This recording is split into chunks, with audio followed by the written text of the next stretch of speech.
कीमती वक्त ज़ाया किए बगैर मैं कुछ क्लिप्स अटैच कर रहा हूँ, वो सुनिए और फिर उस पर उनको जवाब देने की कोशिश करते हैं। ये मौलाना फजलुर रहमान साहब का पहला क्लिप सुनिए, जो इमरान खान को यहूदी एजेंट या यहूदी लॉबी का एजेंट कहते थे। उनका एजेंडा जब मैंने स्टडी की और मुझे ये अंदाजा लगा कि ये एजेंडा बाहर का एजेंडा है और उसके पीछे यहूदी लॉबी का एक बहुत बड़ा अंसर का फरमा है। इमरान खान के एजेंडे के पीछे यहूदियों का उसमें कोई शक नहीं है। मेरे पास सबूत मेरे अपने ज़ात की जिम्मेदार हैसियत है। उस वक्त इमरान खान को यहूदी लॉबी का एजेंट कहने वाले के अब आप इनके क्लिप सुनिए, अब इनके ये क्या फरमा रहे हैं उनके बारे में। बात ज़हन में रखें, अगर हमने बरसगीर की सियासत में किसी को अंग्रेज़ का एजेंट कहा है या हमने आलमी सतह पर किसी को अमरीकी एजेंट कहा है तो ये उन्वान है, ये उन्वान है, ये गाली नहीं है।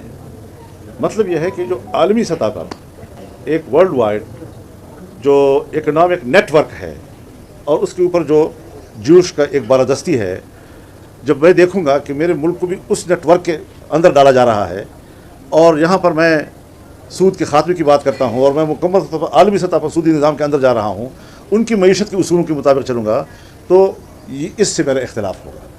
अब इस इख्तिलाफ का उन्वान अगर ये है कि यहूदी एजेंट, तो इसको गाली क्यों कहा गया? उसको संजीदगी से लेना चाहिए था, मुझसे पूछना चाहिए था कि आप ये बात क्यों कह रहे हैं।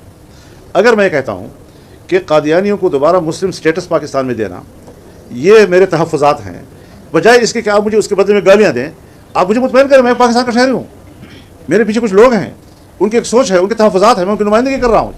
अगर मैं कहता हूँ कि पाकिस्तान में मगरबी तहज़ीब को फ़रोग़ दिया जा रहा है और हमारी इस्लामी और मशरक़ी तहज़ीब जो है उसका खात्मा किया जा रहा है, इसके बदले में गाली देने की बजाय मुझसे पूछा जाए, मुझसे बात की जाए। सियासतदान का काम यही होता है। अगर मैंने आपके ऊपर कोई इतराज़ किया है या आपके साथ मैंने कोई एक तहफ़्फ़ुज़ात का इजहार किया है तो आपका फ़र्ज़ बनता है कि आपके फजल रहमान ये बात आप क्यों करें मुझे, ताकि जब मैं आपके सामने अपनी बात रखूँ तो आप यहाँ मुझे मुतमईन कर सकें इस बात पर कि मेरा एजेंडा नहीं है या ये कि ये मेरा एजेंडा है और आपके मुफाद के लिए है। कुछ तो करना पड़ेगा ना जी। तो ये चीज़ें जो है इनको सियासी तौर पर हम ले रहे हैं और आज जब उनके लोग आए हैं, अगर ये लोग 12 साल पहले भी आते तब भी मेरा यही एटीट्यूड होता और अगर आज आए हैं तब भी मेरा वही एटीट्यूड। बहुत शुक्रिया। फिर इसके बाद अब आपने ये सुना कि पहले यहूदी लॉबी का एजेंट, फिर ये सियासी बयान था, इनसे पूछना चाहिए था कि इनका इसका मतलब क्या था।